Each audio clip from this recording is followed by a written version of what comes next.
안녕하세요. 평양정보통입니다. 길가의 가로수가 낙엽으로 물드는 걸 보니 가을이 어느새 성큼 우리 가까이 와 있네요. 오늘은 탈북한 지 2년이 되어가는 탈북민 장우성님의 이야기를 전해드리려고 합니다. 제보자의 신변 보호를 위해 가명을 사용하여 사연을 진행하는 점 양해 부탁드립니다. 안녕하세요. 저는 장우성입니다. 2년 전 북한을 탈출해 새로운 삶을 시작한 이후 현재는 폴란드에서 조용히 지내고 있습니다. 이곳에서 한국말 공부도 할 겸 유튜브를 찾아보다가 평양정보통을 알게 되어 시청하면서 저는 열혈 팬이 되었습니다. 탈북자 사연을 따뜻한 시선으로 소개해주는 게 다른 곳과 달리 좋았습니다. 그래서 평양정보통에 사연을 보내게 되었습니다. 저는 이곳 폴란드에서 보내는 평화로운 일상은 제가 상상도 못했던 자유를 누리게 해주었지만 마음속 깊은 곳에는 여전히 떨쳐낼 수 없는 고통스러운 기억들이 자리 잡고 있습니다. 매일 아침 뉴스에서 우크라이나 전쟁 소식을 접할 때마다 저는 다시 과거로 돌아가 그 전쟁터에 서 있는 듯한 기분이 듭니다. 왜냐하면 저 역시 그 전쟁에 직접 참여했기 때문입니다. 폴란드에서의 새 삶은 처음엔 기적처럼 다가왔습니다. 아침마다 차가운 공기를 마시며 자유로운 일상을 즐기고 시장에서 음식도 마음껏 사고 공원에서 아이들이 뛰노는 모습을 보며 저는 이것이 내가 꿈꿨던 자유라고 생각했습니다. 하지만 그 자유로움 속에서도 우크라이나와 러시아의 전쟁 소식이 나올 때마다 전쟁의 공포는 저를 옥죄었습니다. 저는 그 전쟁이 얼마나 끔찍했는지 그리고 그 속에서 얼마나 많은 젊은이들이 의미 없는 죽음을 맞이하고 있는지 너무나도 잘 알고 있었기 때문입니다. 특히 북한의 병사들이 러시아로 파견된다는 소식은 저를 더 깊은 충격 속으로 몰아넣었습니다. 뉴스에는 북한군이 요즘 파견된 것처럼 나오지만 저는 이미 22년도에 러시아에 파견되어 전투에 참여했기 때문입니다. 우리는 국제사회의 비밀리에 파견되었고 우리는 제가 겪었던 그대로 자신의 의지와는 무관하게 전쟁터로 내몰렸습니다. 안으로만 삭혔던 북한의 부모들이 우리 자식을 대포밥으로 죽일 수 없다 하며 집단으로 항의하고 있다는 소식을 접하면서 저는 그들의 분노와 절망을 너무나 잘 이해했습니다. 북한에서 탈출하지 않았더라면 저 역시 그들의 자식처럼 또다시 전쟁의 소모품이 되었을 것입니다. 북한 정권이 외화벌이를 위해 젊은 병사들을 파견하고 그 부모들이 절규하며 내 아들을 무의미한 전쟁에 희생시킬 수 없다고 외치는 모습은 한편으로는 너무나 익숙하면서도 여전히 절망스럽습니다. 결국 권력과 부를 가진 간부들의 자식들은 전쟁터에서 빠져나가고 힘없고 가난한 이들의 자식들만 전쟁터로 내몰리는 현실이 반복되고 있는 것입니다. 제가 북한에서 자라면서 본 것은 억압된 삶과 끝없는 불평등이었습니다. 우리는 사회주의 국가의 일원으로 평등한 사회에서 살아간다고 배웠지만 실제로는 그와 정반대의 현실이 펼쳐져 있었습니다. 부유층과 권력층은 자신의 지위를 이용해 더 나은 삶을 누렸고 나와 같은 평범한 사람들은 매일같이 생존을 위해 몸부림쳐야 했습니다. 학교에서는 선생님들이 권력 있는 집안의 자녀들에게 더 많은 관심을 주었고 우리는 배경이 부족하다는 이유로 차별받곤 했습니다. 저의 아버지는 공장에서 일하며 가족을 부양했지만 월급은 쥐꼬리만 했습니다. 우리는 국가에서 배급받는 식량에 의존해야 했지만 그조차도 제대로 받지 못한 날들이 많았습니다. 북한의 경제는 이미 무너져 있었고 가난한 가정들은 하루하루를 버텨내야만 했습니다. 어머니는 작은 텃밭에서 채소를 키워 가족을 먹여 살렸지만 그것으로는 많이 부족했습니다. 굶주림은 우리 가정을 지배했고 언제나 살아남기 위한 투쟁 속에서 살아가야 했습니다. 군대에서도 마찬가지였습니다. 병사들은 애국심과 능력에 따라 선발된다고 선전했지만 실제로는 뇌물과 연줄이 모든 것을 좌우했습니다. 고위층 자녀들은 군대에서도 특별 대우를 받았습니다. 일단 근무기간 자체가 일반 병사는 많이 줄어 지금은 10년을 근무하지만 고위층 자녀들은 4년을 근무하고 아무나 가입하기 어려운 노동당원으로 나머지 근무를 빠져나갑니다. 물론 군에서 근무하는 기간에도 위험한 임무에서는 당연히 제외되죠. 그들은 전쟁의 두려움에서 벗어나 있었고 하위 계층의 병사들만이 전쟁터에 내몰렸습니다. 그 속에서 저와 김철민 같은 사람들은 차별과 억압 속에서 고통받으며 아무런 선택지도 없이 그들의 자리를 대신해야 했습니다. 우리가 러시아로 파병되기 전 파병 선발 과정은 이미 부조리로 가득 찼습니다. 북한 정권은 공정하게 병사를 선발한다고 선전했지만 실제로는 돈과 권력이 모든 것을 결정했습니다. 뇌물을 낼 수 있는 사람들은 명단에서 빠져나갔고 가난한 이들은 자신의 아들을 지키기 위해 아무런 힘도 쓸 수 없었습니다. 간부들의 자녀는 특권을 누리며 안전하게 남았고 가난한 집의 자식들의 병사들만이 선발되어 전쟁터로 향했습니다. 북한에서 있을 수 없는 단체 행동 소식을 접했습니다. 최근 부모들이 집단 항의에 나섰다는 소식은 저에게 낯설게 다가왔습니다. 그들은 내 자식은 대포밥으로 보낼 수 없다고 외치며 절규하고 있다고 합니다. 그들이 느끼는 절망과 분노는 충분히 이해가 됩니다. 그들은 자신의 자식이 아무런 의미 없는 타국의 전쟁에서 죽어가는 것을 바라볼 수 없기 때문입니다. 자국의 전쟁이라면 당연하게 가족과 조국을 위해 싸운다는 명분이라도 있지만 멀리 러시아와 우크라이나의 전쟁에 총알바지로 가야 한다니 부모들이 들고 있어나 항의를 하고 있는 것이죠. 김정은 정권은 러시아와의 관계를 강화하기 위해 젊은 병사들을 파견하고 있지만 정작 그 혜택은 권력자들이 독식하고 있습니다. 간부들의 자녀는 뇌물과 권력을 통해 전쟁터에서 빠져나가고 노동자의 자식들만이 위험한 임무에 투입됩니다.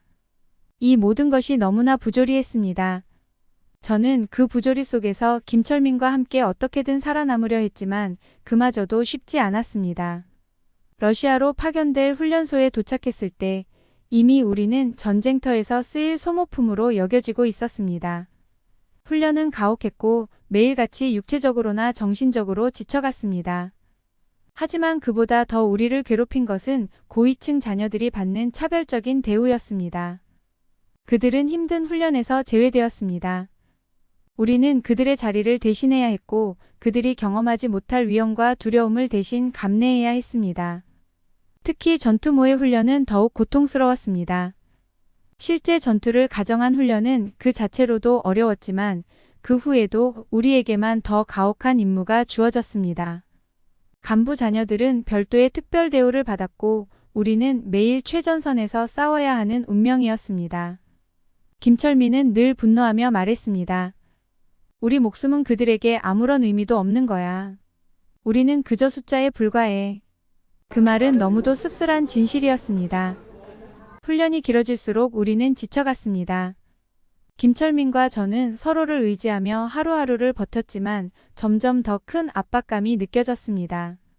우리는 이미 전쟁터로 나가면 돌아올 수 없다는 사실을 깨닫고 있었습니다. 그럼에도 불구하고 선택지는 없었습니다. 우리는 그저 명령을 따를 수밖에 없었고 그 속에서 점점 더 무기력해져 갔습니다. 2022년 3월 우리는 마침내 러시아로 파병되었습니다. 비행기에 몸을 실었을 때 김철민과 저는 서로 말없이 창밖을 바라보고 있었습니다. 고향을 떠나 우리가 알지 못하는 전쟁터로 향한다는 사실이 실감 나지 않았습니다. 비행기가 러시아 땅에 착륙할 때 차가운 공기가 피부를 스치며 저를 깨웠습니다. 3월의 러시아는 정말 추웠습니다. 주변을 둘러보니 모든 것이 낯설었습니다. 러시아 군인들의 얼굴에는 피로와 긴장감이 가득했고 그들의 눈빛에는 이미 이 전쟁의 참혹함이 배어 있었습니다. 러시아군 지휘관들은 우리를 차갑게 맞이했습니다. 그들은 우리를 동등한 동료로 대하지 않았습니다. 마치 우리는 그저 그들의 도구에 불과한 것처럼 무시하듯이 명령을 내렸습니다. 첫날부터 우리는 러시아군의 편견과 차별을 경험했습니다. 북한 병사들은 언제나 가장 위험한 자리로 배치되었고 러시아군은 우리를 방패막이로 쓰려는 속셈이 분명했습니다. 지휘관들은 우리에게 최전선으로 나가라는 명령을 내렸습니다. 북한군이 먼저 전진하라. 우리는 뒤에서 지원하겠다. 그들의 말은 명령과 다름없었고 우리에게는 선택의 여지가 없었습니다. 김철민과 저는 그때 이미 그들의 진짜 의도를 깨닫고 있었습니다. 우리는 그들에게 총알바지였습니다. 그들은 우리를 전투의 소모품으로 보고 있었고 우리가 살아남을 가능성은 희박하다는 것을 암시하고 있었습니다. 러시아 전쟁터로 향하는 길은 그 자체로 고통스러웠습니다. 그곳의 하늘은 잿빛으로 무겁게 내려앉았고 공기는 무거운 철의 냄새가 감돌았습니다. 우리는 매 순간 긴장 속에서 걸어야 했습니다. 언제 적의 공격이 시작될지 모르는 상황에서 한 발 한 발이 저에게는 무겁고 고통스러웠습니다. 김철민과 저는 서로에게 마지막으로 약속했습니다. 살아남자. 그 약속이 과연 지켜질 수 있을지는 알 수 없었지만 그것만이 우리가 의지할 수 있는 희망이었습니다. 전투에 나가기 전 우리는 또다시 기나긴 대기를 해야 했습니다. 김철민과 나는 깊은 침묵 속에서 주변을 둘러보았습니다. 다른 병사들 역시 긴장한 표정으로 앉아 있었습니다. 모두가 같은 질문을 마음속에 품고 있었을 겁니다. 내일 아침에 우리가 살아있을까? 어둠이 내려앉은 텐트 안에서 우리는 말없이 서로를 바라봤고 그 순간의 침묵이 너무나도 무겁게 느껴졌습니다. 모든 것이 불확실했습니다. 러시아군은 우리를 차갑게 이용하고 있었고 우리는 그 속에서 그저 생존을 위한 싸움을 준비해야만 했습니다. 우크라이나 동부 전선에 투입된 첫날은 악몽처럼 저를 괴롭혔습니다. 새벽, 우리는 전투 대기 상태에 있었습니다. 주변은 짙은 안개로 덮여 있었고 모든 것이 고요했습니다. 그 고요함이 오히려 저를 더 긴장하게 만들었습니다. 마치 폭풍 전야처럼 무언가 끔찍한 일이 곧 벌어질 것 같은 예감이 들었습니다. 그리고 그 예감은 곧 현실이 되었습니다. 갑자기 하늘을 가르는 굉음과 함께 폭격이 시작되었습니다. 공기가 떨리고 폭발음이 온 사방을 가득 메웠습니다. 저는 본능적으로 몸을 낮췄습니다. 폭격이 시작되자마자 주변은 순식간에 아수라장이 되었습니다. 땅이 흔들리고 사방에서 들려오는 비명소리와 총성에 정신을 차릴 수 없었습니다. 저는 그 순간 머릿속이 하얘졌습니다. 폭발음이 내리치는 가운데 김철민의 목소리가 희미하게 들렸습니다. 하지만 그를 찾을 수 없었습니다. 제가 그를 부르며 주위를 둘러봤을 때 그는 이미 포탄 파편에 맞아 쓰러져 있었습니다. 김철민이 쓰러지는 모습을 본 순간 저는 공포와 절망에 사로잡혔습니다. 그의 곁으로 달려갔지만 그의 몸은 이미 피로 범벅이 되어 있었습니다. 그의 얼굴에 고통이 가득했고 그는 힘겹게 눈을 떴습니다. 우성아, 내가 이렇게 끝나는 거야? 김철민의 목소리는 너무도 약했습니다. 저는 그를 붙잡고 어떻게든 살리려 했지만 주변 상황은 너무 혼란스러웠습니다. 포탄은 계속해서 떨어지고 동료들의 비명이 들려왔습니다. 김철민의 피는 멈출 기미가 없었고 저는 그를 살릴 수 없다는 사실을 깨달았습니다. 그 순간 저는 무력감에 빠졌습니다. 아무리 노력해도 아무리 버티려고 해도 우리는 이 전쟁에서 살아남을 수 없다는 절망이 저를 짓눌렀습니다. 김철민은 저를 바라보며 마지막으로 속삭였습니다. 살아남아, 우성아. 너라도 살아남아야 해. 그의 마지막 말은 저의 가슴을 찢었습니다. 그 말은 저에게 살아남으라는 당부였지만 동시에 그가 떠나간다는 사실을 의미하는 것이기도 했습니다. 김철민은 그날 밤 제 곁에서 마지막 숨을 거두었습니다. 그의 눈이 천천히 감기며 저는 완전히 무너졌습니다. 김철민이 죽은 후 전쟁은 더 이상 저에게 생존의 투쟁이 아니었습니다. 그것은 끝없는 악몽이었습니다. 전투는 계속해서 이어졌고 매일매일 새로운 죽음이 찾아왔습니다. 저의 동료들은 하나둘씩 쓰러졌고 저는 그들의 죽음을 지켜보는 것에 점점 더 무감각해져 갔습니다. 전쟁터에서의 삶은 그 자체로 지옥이었습니다. 보급품이 원활하지 않아 굶기를 밥 먹듯 하고 춥고 우중충한 날씨와 추위는 사기가 땅에 떨어져 더 이상 전투할 의욕이 나지 않았습니다. 저는 하루하루를 죽음의 공포 속에서 견뎌내야 했고 그 속에서 점점 더 지쳐갔습니다. 매일 밤 잠자리에 들 때마다 김철민의 마지막 말이 머릿속을 떠돌았습니다. 살아남아. 그 말은 저를 앞으로 나아가게 하는 힘이기도 했지만 동시에 저를 무겁게 짓누르는 족쇄였습니다. 김철민을 위해서라도 살아남아야 한다는 생각이 저를 버티게 했지만 전쟁터에서의 하루하루는 그 결심마저 무너뜨리고 있었습니다. 저는 점점 더 지쳐갔고 살아남고자 하는 의지도 희미해져 갔습니다. 전투는 끊임없이 계속되었습니다. 우리는 매일같이 폭격과 총격 속에서 살아남기 위해 발버둥 쳤습니다. 동료들이 죽어가는 모습을 지켜보는 일은 너무도 고통스러웠고 그들의 시신을 수습하는 일은 저에게 엄청난 정신적 고통을 안겨주었습니다. 특히 전투가 끝난 후 우리는 죽은 동료들의 시신을 처리해야 했습니다. 그 과정에서 저는 매번 김철민의 얼굴을 떠올렸습니다. 그의 죽음이 아직도 생생하게 제 머릿속에 남아 있었고 그 고통은 시간이 갈수록 더욱 깊어졌습니다. 점점 더 무기력해져 갔습니다. 전투가 끝나고 잠시 쉬는 시간에도 저는 제대로 쉴 수 없었습니다. 머릿속에서는 여전히 포탄 소리와 총성이 울려 퍼졌고 언제 다시 전투가 시작될지 모른다는 불안감이 저를 괴롭혔습니다. 하루하루가 지옥 같았습니다. 전쟁터에서의 삶은 저에게서 모든 희망을 빼앗아갔고 저는 그 속에서 완전히 무너져 내렸습니다. 김철민의 죽음 이후 저는 더 이상 이 전쟁에서 살아남을 수 있을지조차 확신할 수 없었습니다. 북한에서도 배고픔에 힘들었는데 러시아까지 와서 전쟁을 하고 있는 군인들에게까지 마음껏 먹을 수 없고 배고픔에 시달리게 하는데 무슨 사기가 나겠어요. 김철민이 죽고 난 후 저는 완전히 다른 사람이 되었습니다. 더 이상 살아남고자 하는 의지도 사라졌습니다. 전쟁터에서의 삶은 매일매일 저를 갉아먹었고 저는 그 속에서 점점 더 지쳐갔습니다. 그러나 그럼에도 불구하고 김철민의 마지막 말은 저를 붙잡고 있었습니다. 살아남아. 그의 말대로 저는 이 지옥 같은 전쟁에서 벗어나야 했습니다. 결국 저는 탈출을 결심하게 되었습니다. 김철민의 죽음을 헛되이 하지 않기 위해서라도 그리고 저 자신을 구하기 위해서라도 저는 이곳에서 벗어나야만 했습니다. 전쟁은 끝나지 않을 것처럼 보였고 저는 그 속에서 점점 더 무너져가고 있었습니다.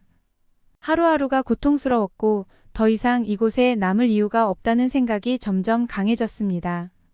하지만 탈출은 결코 쉬운 일이 아니었습니다.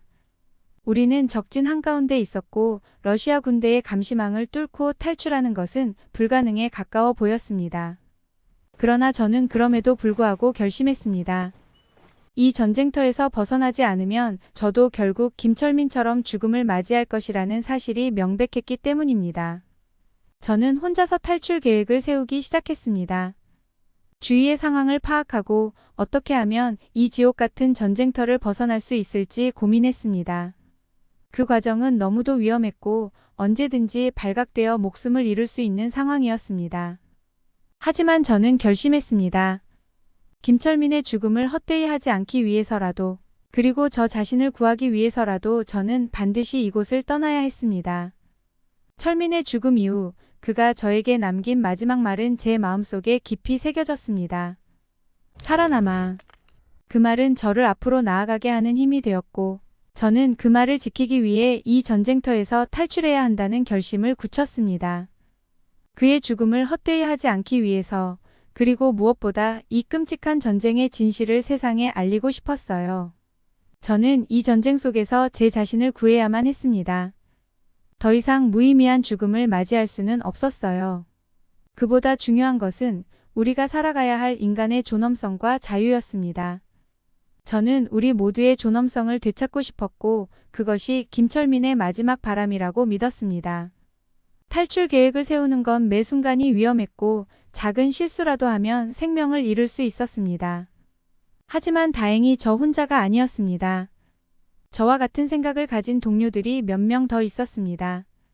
김상사, 이중사, 박일병, 정일병 등 몇몇 동료들은 저와 같은 결심을 했습니다.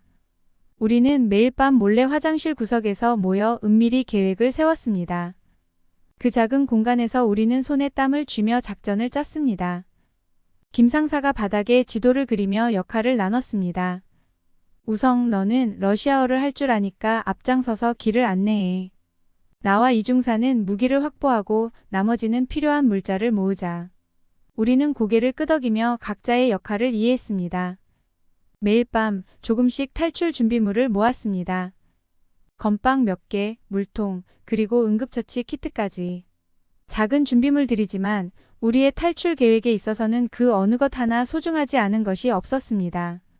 가장 중요한 것은 탈출 시기와 경로였습니다. 우리는 고민 끝에 야간 훈련이 있는 날을 선택했습니다. 그날 밤 우리가 움직이는 것이 자연스럽게 보일 테니까요. 저는 러시아 군인들의 대화를 엿들어 상대적으로 경비가 허술한 지역을 파악했습니다. 그것은 매우 위험한 일이었지만 그만큼 중요한 정보였습니다. 그 정보 덕분에 우리는 탈출 계획을 구체화할 수 있었습니다. 드디어 탈출의 날이 다가왔습니다. 그날 아침, 저는 최대한 평소와 다름없이 행동하려 노력했습니다. 그러나 손끝이 계속 떨렸습니다. 동료들 역시 긴장감을 숨기지 못했습니다. 그들의 눈빛 속에서 두려움과 희망이 교차하는 것을 느낄 수 있었습니다. 어둠이 내리고 야간 훈련이 시작되자 우리는 심장 소리가 귀에 들릴 정도로 긴장한 채 움직이기 시작했습니다. 부대를 빠져나와 숲으로 들어설 때 발밑에서 나뭇가지가 부러지는 소리가 폭탄처럼 크게 들렸습니다. 그 순간 고함 소리가 들렸습니다. 멈춰. 누구냐? 우리는 그 자리에서 얼어붙었습니다. 모든 것이 끝났다고 생각했습니다. 이렇게 많은 인원이 탈출하는 데 들키는 것은 시간 문제였습니다. 하지만 다행히 그 고함은 우리와 상관없는 다른 초소의 군인들이었습니다. 우리는 긴장을 풀고 숨을 죽인 채 다시 움직이기 시작했습니다. 그 순간 저는 제 생애에서 가장 긴박한 상황에 처해 있음을 절감했습니다. 탈출 과정은 끊임없는 위험의 연속이었습니다. 총소리가 들릴 때마다, 차량 소리가 다가올 때마다 우리는 숲속 어두운 곳으로 몸을 숨겼습니다. 한 번은 러시아 순찰대와 거의 마주칠 뻔했습니다. 그때 제가 러시아어로 우리는 특별 정찰 중이다라고 말해 가까스로 위기를 모면할 수 있었습니다. 그 순간의 공포는 평생 잊을 수 없을 것입니다. 한순간의 실수로 우리는 모두 죽을 수 있었습니다. 가장 충격적인 순간은 우리 모두가 더 이상 탈출을 위해서는 우크라이나 군의 시체에서 군복을 벗겨 입어야 한다는 결정을 내렸을 때였습니다. 전장 한 구석에 버려진 시체들, 그들의 차가운 몸에서 옷을 벗기는 순간 저는 도저히 참을 수 없는 구역질이 나왔습니다. 그러나 우리는 선택의 여지가 없었습니다. 위장을 하지 않으면 우리는 그 즉시 적으로부터 발각되고 목숨을 잃을 수 있었습니다. 전쟁의 비인간성은 그 순간 저를 완전히 무너뜨렸지만 살아남기 위해서는 그것이 필요했습니다. 우리는 폐허가 된 마을들을 지나치며 탈출을 이어갔습니다. 불에 탄 차량들, 무너진 건물들, 그리고 그곳에 버려진 장난감들은 전쟁의 참혹함을 말해주고 있었습니다. 그 광경은 제 마음속에 깊은 상처를 남겼고 김철민의 말대로 이 전쟁의 진실을 세상에 알리고 싶다는 생각이 더욱 강해졌습니다. 폴란드 국경에 도착했을 때 저는 그제야 안도감을 느낄 수 있었습니다. 철조망 너머로 보이는 땅은 자유의 땅이었습니다. 그 순간 우리 모두는 눈물을 흘리며 바닥에 주저앉았습니다. 안도감, 공포, 기쁨, 그리고 슬픔이 모두 뒤섞인 감정들이 한꺼번에 밀려왔습니다. 저는 김철민을 떠올리며 속으로 외쳤습니다. 김철민, 우리가 해냈어. 내 희생이 헛되지 않게 할게. 다행히도 제 러시아어 실력은 폴란드 국경에서 큰 도움이 되었습니다. 국경에서 만난 자원봉사자들과 대화를 나누며 우리의 상황을 설명할 수 있었습니다. 처음에는 그들도 우리를 의심했지만 점차 우리의 이야기를 믿어주기 시작했습니다. 그들의 도움으로 우리는 바르샤바로 갈 수 있었습니다. 바르샤바에 도착했을 때 저는 처음으로 깊은 안도의 한숨을 쉬었습니다. 번화한 거리, 평화롭게 걸어가는 사람들, 그 모든 것이 우리가 그토록 갈망하던 자유와 평화였습니다. 하지만 동시에 두려움도 몰려왔습니다. 이제 우리는 어떻게 될까? 누가 우리를 받아줄까? 앞으로 어떤 삶이 펼쳐질지 알 수 없었지만 그 순간만큼은 전쟁에서 벗어났다는 사실에 감사할 수 있었습니다. 그 순간 저는 다짐했습니다. 김철민과 모든 희생자들, 그리고 아직도 그곳에 남아있는 모든 사람들을 위해 이 전쟁의 진실을 반드시 세상에 알리겠다고 말입니다. 바르샤바에서의 삶은 우리가 상상했던 것보다 훨씬 더 복잡했습니다.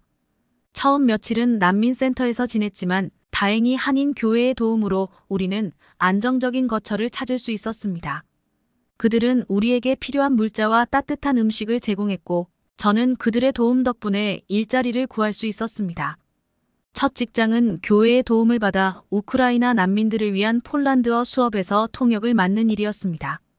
처음에는 그들이 저를 경계했지만 시간이 지나면서 우리는 서로의 이야기를 나누며 공감할 수 있었습니다. 우크라이나 난민들의 눈에서 저는 과거의 제 모습을 보았습니다. 불안함과 두려움 속에서도 희망을 잃지 않으려는 그들의 모습은 저를 더욱 돕고 싶게 만들었습니다. 아이들이 한국어로 고마워요라고 말할 때마다 가슴이 뭉클해졌습니다. 저는 그 아이들 속에서 김철민을 떠올리며 속으로 이렇게 말하곤 했습니다. 김철민, 내가 잘하고 있는 거 맞지? 주말이면 한인교회에서 함께 김치찌개나 된장찌개 같은 한국 음식을 만들어 먹으며 마음을 달랬습니다. 교회의 집사님은 저에게 어머니 같은 존재가 되어주셨습니다. 그녀는 늘 제게 우성아 많이 먹어라. 너무 말랐어. 라고 하시며 따뜻한 밥을 차려주셨습니다. 그 말을 들을 때마다 북한에 계신 어머니 생각에 눈시울이 붉어졌습니다. 새로운 삶은 결코 쉽지 않았습니다. 저는 매일 밤 잠들기 전 북한에 있는 가족들을 떠올리며 중얼거렸습니다. 어머니, 아버지, 보고 싶어요. 동생아, 잘 지내고 있니? 매일같이 그리움에 잠들었지만 이제는 조금씩 미래에 대한 꿈을 꾸기 시작했습니다. 최근에 저는 폴란드 정부로부터 난민 지위를 정식으로 인정받았습니다. 제 이름으로 된 신분증을 받아든 순간 저는 감격의 눈물을 흘렸습니다. 이제 저는 공식적으로 폴란드에서 살아가는 한 사람이 되었습니다. 저는 꿈을 꾸기 시작했습니다. 언젠가는 대학에 가서 국제관계나 인권법을 공부하고 싶습니다. 전쟁의 참혹함 속에서도 인간의 존엄성을 지켜내는 일을 하고 싶습니다. 그리고 언젠가는 통일된 한반도에서 제 가족들을 다시 만나는 그날을 꿈꾸며 오늘도 저는 새로운 하루를 시작합니다. 김철민, 난 오늘도 열심히 살았어. 내 목숨까지 함께 살아가고 있어. 우리가 꿈꾸던 평화로운 세상에 나 혼자 이렇게 살고 있어서 미안해. 이제 저는 알았습니다. 전쟁의 비극 속에서도 인간의 존엄성과 희망은 결코 사라지지 않는다는 것을. 그리고 그 희망을 지키는 것이 바로 제가 살아남은 이유라는 것을요. 북한의 러시아 파병 소식에 힘든 지난 기억이 떠올라 북한의 실상을 알리고 전쟁의 참혹함을 전하려고 멀리 폴란드에서 메일을 보내주신 장우성님께 감사드립니다. 북한의 가족들도 탈북할 수 있도록 기도하며 폴란드에서 잘 정착하셔서 행복한 삶을 사시기를 평양정보통이 시청자들과 함께 응원합니다. 행복하세요. 사연이 좋으셨다면 구독과 좋아요 눌러주세요.